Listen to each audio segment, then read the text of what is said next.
કાપી લઈએ આ રીતે એને ધીમે ધીમે કાપવાનું છે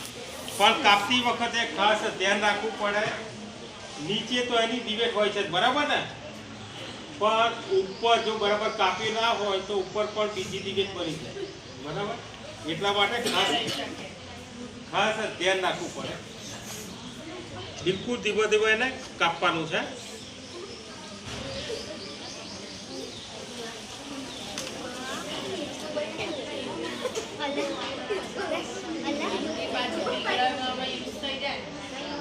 જો આ પણ વસ્તુ વેસ્ટેજમાં નથી બરાબર આ પણ ફરીવાર તમે ઉપયોગમાં રિસાયકલ ફરીવાર ઉપયોગમાં લઈ શકાય છે બરાબર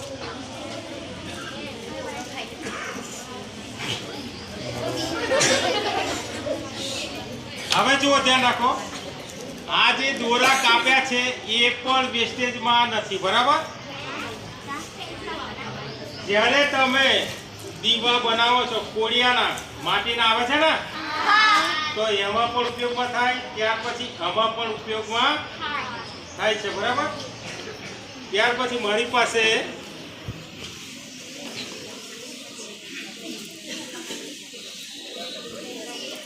જુઓ મારી પાસે આવો પણ દીવો છે બરાબર ને આ પણ છે બરાબર ત્યાર પછી કોળિયાના આવે છે એ છે કોળિયામાં સરસ મજાના મળે છે ડિઝાઇન વાળા બરાબર આ પણ છે તો એની બરાબર ને હવે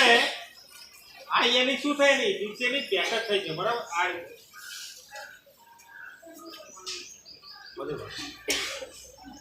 જો હવે દોરા એના આ રીતે કાપવાના છે નીચે બરાબર ને એટલે મીણબત્તી બે ભાગમાં બેસી ગઈ આ બાજુ અને આ બાજુ હવે આ એના ક્લેમ્પ ખોલી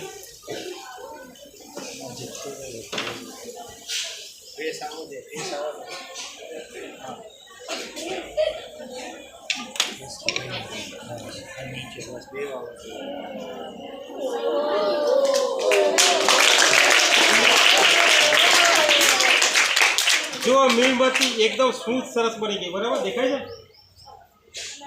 એકદમ સ્મૂથ સરસ બરાબર ને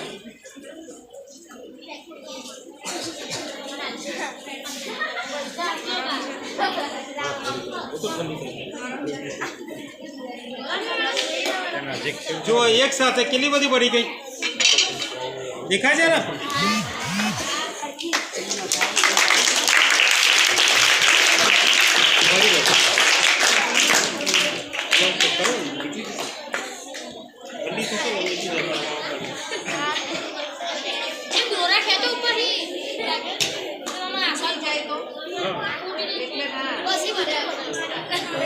અડધી થઈ જાય ઘણીમાં દોરા ખેંચવા જાવ તો અડધેથી તૂટી જાય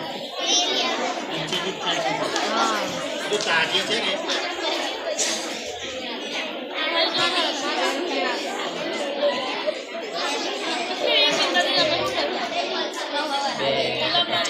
જો ધ્યાન રાખો એક સાથે કેટલી બધી બની ગઈ બરાબર ને થોડોક જ એ થયો ને સમય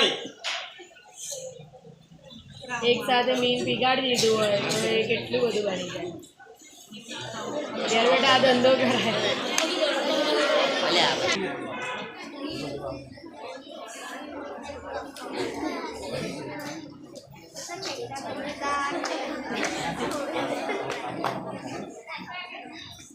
ખેંચી લો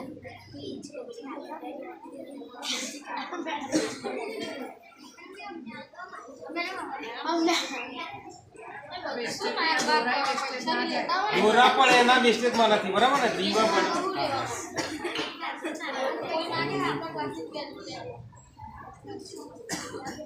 જો આ રીતે બરાબર છે ને હવે આ એની શું થઈ છે આ એની બેઠક થઈ છે બરાબર તમે મીણબત્તીને ફેંકશો નહીં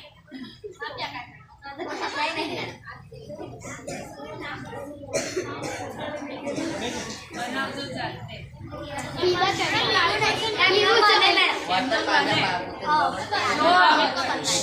કોડિયું હોય ને હમણાં કર્યું હતું ને હમણે કટ દોરા એવા દોરા કટ કરું છું અને દોસ્ત આપણે શીખવું છીએ એવું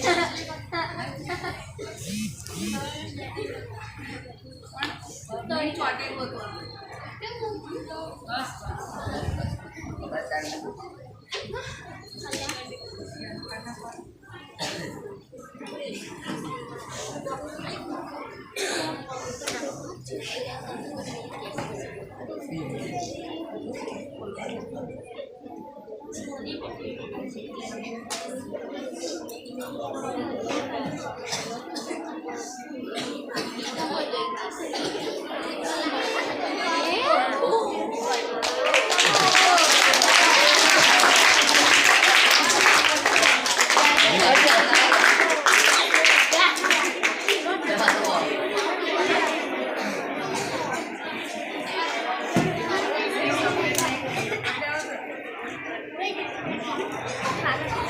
જો સરસ મજાની એમ આકર્ષક લાગે ને દૂરથી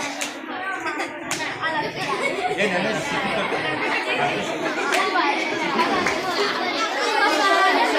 હા ભાઈ ગરમ છે એટલે થઈ જાય. થઈ ગઈ સીધી ઓકે મૂકી દો જો એક સાથે બરાબર